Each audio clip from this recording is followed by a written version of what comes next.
Hariho ibintu abantu bajya bibeshyaho cyane nk'iyo ugiye gutera akabariro uryamye, like nk'ubu wenda ndaryamye sibyo, noneho warangiza ukazamura amaguru yawe.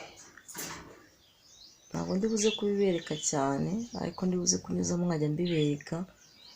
Impamvu nari bubereke cyane nyine biraterwa namwe. Noneho warangiza ukazamura amaguru, hari uburyo uzamura mu maguru yohana ku buryo akaguru kamwe ugashyira hirya akandi ukagashyira hino, hanyuma umugabo akinjiramo neza. Kwinjiramo neza rero tuba tuvuga ni hahandi nyine yumva nta kintu kimutega, yumva nta stress, akinjira nyine agatangira igikorwa.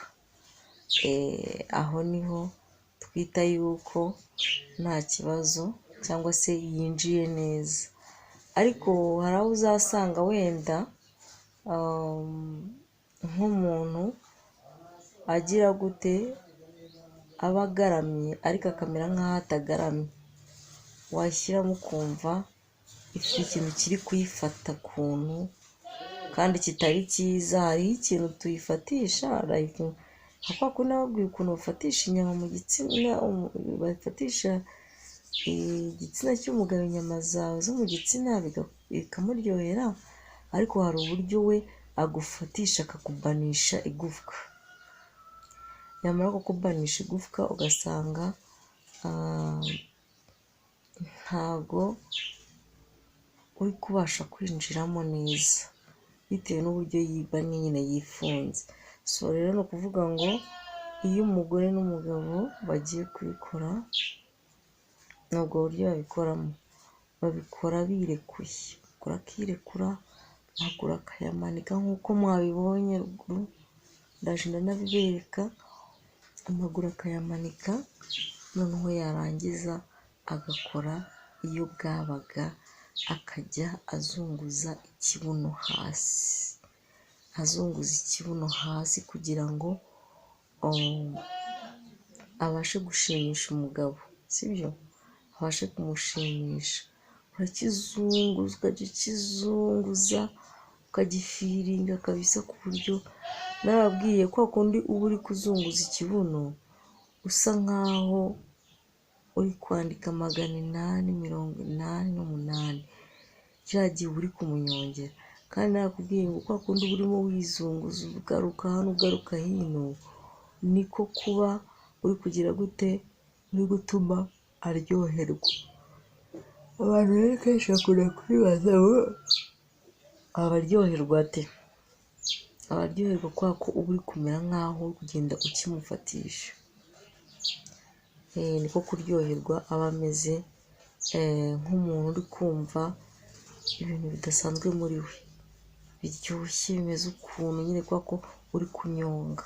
Niyo mpamvu kunyonga burya kenshi tujya dukunda kwibagirwa kubyigisha abantu, kubera ko hari ikintu bibafasha gikomeye cyane, cyane cyane nk'iyo urimo ukora imibonano mpuzabitsina nyine hari ikintu bigufasha.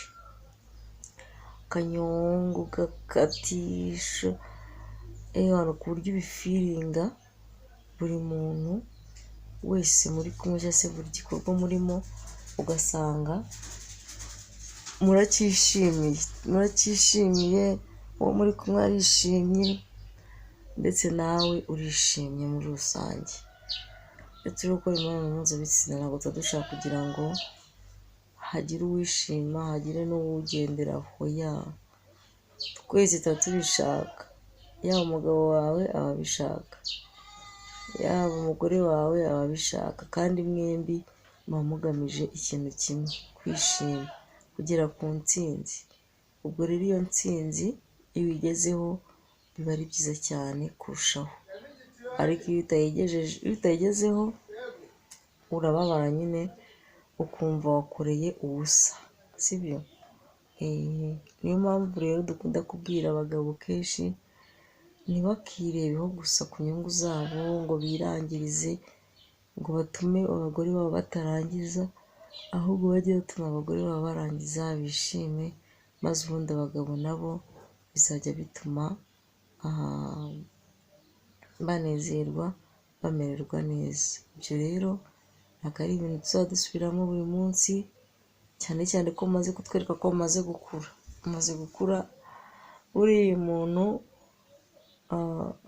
iyo abaza akabaza ikintu gitandukanye n'icyo ubushize yabajije, bivuze ngo cya kindi aba yaramaze kukimenya, ahubwo aba ashaka kumenya ikindi.